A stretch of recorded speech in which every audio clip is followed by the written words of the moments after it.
আচ্ছা, দেশের ঘরোয়া লিগটা কেন আয়োজন করা হয়? বিসিবি প্রতি বছর ঘরোয়া লিগ আয়োজন করে। বিশেষ করে ফার্স্ট ক্লাস ক্রিকেটের টি-20 ফরম্যাট বলেন, 4 ডে ফরম্যাট বলেন, কেন আয়োজন করে? মূল উদ্দেশ্যটা কি? অবশ্যই প্লেয়ার বের করবে যারা আউট অফ ফর্মে আছে তাদেরকে নিয়ে কাজ করবে, তারা যেন ফর্ম ফিরে পায়। এগুলো তো উদ্দেশ্য হওয়া উচিত, তাই না? নাকি আপনারা নিজেদের দায় এড়াচ্ছেন? যে আমরা প্রতি সিজনেই আমরা লিগ আয়োজন করতেছি। যে ওইটা দেখার জন্য মিডিয়াতে শো করার জন্যই আপনারা এই কাজটা করতেছেন? যদি এটা না হয় তাহলে মুনিন শাহরিয়ার কেন এনসিএল টি-20 তে নাই? যাকে বিপিএল এর পারফরমেন্স দেখেই আপনার ন্যাশনাল টিমে নিছেন, যার আউট অফ ফর্মের কারণে ন্যাশনাল টিম থেকে আবার বাদ পড়ছে, ওই প্লেয়ার এক্স্যাক্টলি করবেটা কি? অবশ্যই ঘরোয়া লিগ খেলবে। টি-20 যে ফরম্যাট গুলো থাকবে স্পেশালি সেগুলো তো খেলবে। তাহলেই তো ও আবার নিজেকে রেডি করতে পারবে, ফর্ম ফিরে পাবে। এখন আপনারা যদি ওকে খেলারই সুযোগ না দেন, ওই প্লেয়ারটা তো হারাই যাবে ভাই। আপনারা মাহমুদুল্লাহ রিয়াদকে সুযোগ দিচ্ছেন, মুশফিকুর রহিমকে সুযোগ দিচ্ছেন, যাদেরকে নিয়ে কোনো প্ল্যানিংই নাই বিসিবির। প্ল্যানিং তো থাকার কথা না, ওরা তো অলরেডি ইন্টারন্যাশনাল ক্রিকেট থেকে রিটায়ারমেন্ট ঘোষণাই করছে। ইভেন বয়স হয়ে গেছে, ওরা বুড়ো হয়ে গেছে, ওরা কেন খেলবে?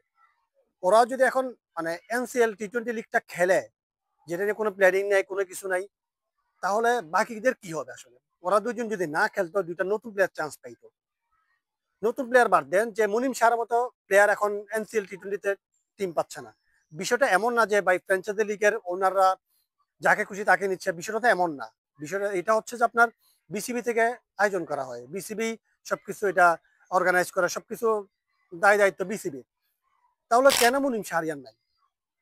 মানে এটা মিডিয়াতে অনেক কথা হবে, এ হবে সে হবে, কিন্তু ভাই 2 দিন হাইপ থাকবে, তৃতীয় দিন চতুর্থ দিন গিয়ে এটা নিয়ে আর কথা হবে না। তো এমন যদি চলতে থাকে তাহলে দেশে ক্রিকেটটা কিভাবে চলবে? দেশের প্লেয়াররা, লোকাল প্লেয়াররা কিভাবে ক্রিকেটটা ক্যারি করবে? আপনার মাহমুদুল রিয়াদের কি টাকার অভাব আছে? মুশফিকুর রহিমের কি টাকার অভাব আছে? টাকার তো অভাব নেই, ওরা এত বছর ধরে ন্যাশনাল টিমে খেলছে, ফ্র্যাঞ্চাইজি লিগ খেলছে, ওদের তো টাকার অভাব নেই। ওরা খেলতে চাইলে ওরা যে ফরম্যাট গুলোতে এখনো অ্যাভেলেবেল সেই ফরম্যাট অনুযায়ী ক্রিকেট খেলো, তাহলে মুনিম শাহরের মতো প্লেয়ার গুলো সুযোগ পাবে। ওরা যে ফর্মহীনতার কারণে যে ন্যাশনাল টিম থেকে বাদ পড়ছে, সেই ফর্ম ফিরে পাইয়া আবার আসবে টিমে। নাকি ওদেরকে নিয়ে আপনার কোনো প্ল্যানিং নেই? নাকি আপনার প্ল্যানিং শুধু আন্ডার 19 নিয়ে? মানে এই অনিয়মগুলো কেন হয়? এই মানে প্লেয়ারদের সাথে ইনজাস্টিস গুলো কেন হচ্ছে? ক্রিকেট বোর্ডের সভাপতি চেঞ্জ হচ্ছে, এটা চেঞ্জ হচ্ছে, ওইটা চেঞ্জ হচ্ছে।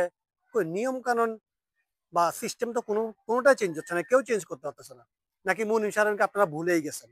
এমন হইতে পারে যে মুনিম সারা নামের একটা প্লেয়ার আছে সেটাই ভুলে গেছেন। ও যে ক্রিকেট খেলে। তো আপনারা যদি এরকম করেন, নতুন প্লেয়াররা ভাই কিভাবে সাহস পাবে ক্রিকেটটা ক্যারি করার? শখের বশে হয়তো 2, 4, 5 বছর ক্রিকেট খেলবে, যখন বাস্তবতা সামনে আসবে তখন ক্রিকেটটা আবার ছেড়ে দিবে। টু বি অনেস্ট, আমাকে যদি কোনো ইয়াং প্লেয়ার জিজ্ঞেস করে ভাই ক্রিকেট খেলতে চাই, সাজেশন করেন, সাজেস্ট করেন কোন টিমে কিভাবে খেলবো, কোন ক্লাবে খেলবো, আমি ডিরেক্ট না করে দিব। কেন ক্রিকেটটা খেলবো ভাই, যেখানে কেরিয়ার হুমকির মুখে থাকবে? মানে 4, 5 বছর ক্রিকেট খেলার পরে কেন ক্রিকেট তখন ছেড়ে দিতে হবে? দেশের এই ক্রিকেটের সিস্টেমের কারণে? তো কেন মানে এই ক্রিকেটের প্রতি যে আমাদের ভালোবাসা, আমাদের যে একাগ্রতা ক্রিকেটের প্রতি, এইটাই কি আপনারা সুযোগ নিচ্ছেন? মানে কোনো প্রশ্নের ভাই উত্তর নাই। আমি ভাই সাংবাদিকও না, কোনো কিছুই না। জাস্ট ক্রিকেট নিয়ে একটু কথা বলি। আমার কথা কারো কাছে পৌঁছাবেও না, কিছুই হবে না। এভাবেই বাংলাদেশ ক্রিকেট চলতে থাকবে, আর বাংলাদেশ ক্রিকেটের ডাউনফল যত দিন যাবে তত নিচেই যাবে। উপরে আসবে না। এরকম যদি সিস্টেম থাকে তাহলে নতুন প্লেয়াররা আশায় হারাই ফেলবে। যাদের টাকার অভাব ভাই, যারা লিগ খেলে টাকা উপার্জন করে, পরিবার চালায়, আপনার মানে ওই প্লেয়ারকে সুযোগ দিচ্ছেন না। মানে যাদের এভেইলেবল টাকা আছে, যাদের ক্রিকেট নিয়ে কোনো প্ল্যানিংই নাই, মজা করে এখন ক্রিকেটটা খেলে, তাদেরকে আপনারা আবার নিচ্ছেন। মানে ওরা দেশের ক্রিকেটের লেজেন্ড প্লেয়ার, আপনার অনেক পুরাতন প্লেয়ার, ওদের একটা ডিমান্ড আছে। ওসবের উপর ভিত্তি করে যদি আপনারা এই ক্রিকেটটা পরিচালনা করেন তাহলে আসলে ক্রিকেটের কিছুই হবে না। আর এইসব প্রশ্নের উত্তর আপনাকে কেউ দিবেও না। মানে আপনি কাউকে প্রশ্নের উত্তর দিতে বাধ্যও না। মানে যেখানে মিডিয়াদেরকে আপনি প্রশ্ন উত্তর দিবেন না, নিজের মন গড়া উত্তর দিবেন, সেখানে সাধারণ যে প্লেয়ার গুলো আছে তাদেরকে আর কিসের উত্তর দিবেন? বাংলাদেশ ক্রিকেট এভাবেই চলতে থাকবে। আমাদের লোকাল প্লেয়াররা এভাবে হারাইতে থাকবে। ডে বাই ডে লোকাল প্লেয়াররা ক্রিকেট থেকে আগ্রহ হারাই ফেলবে। আর এই জন্যই বাংলাদেশ ক্রিকেটের উন্নতি হবে না।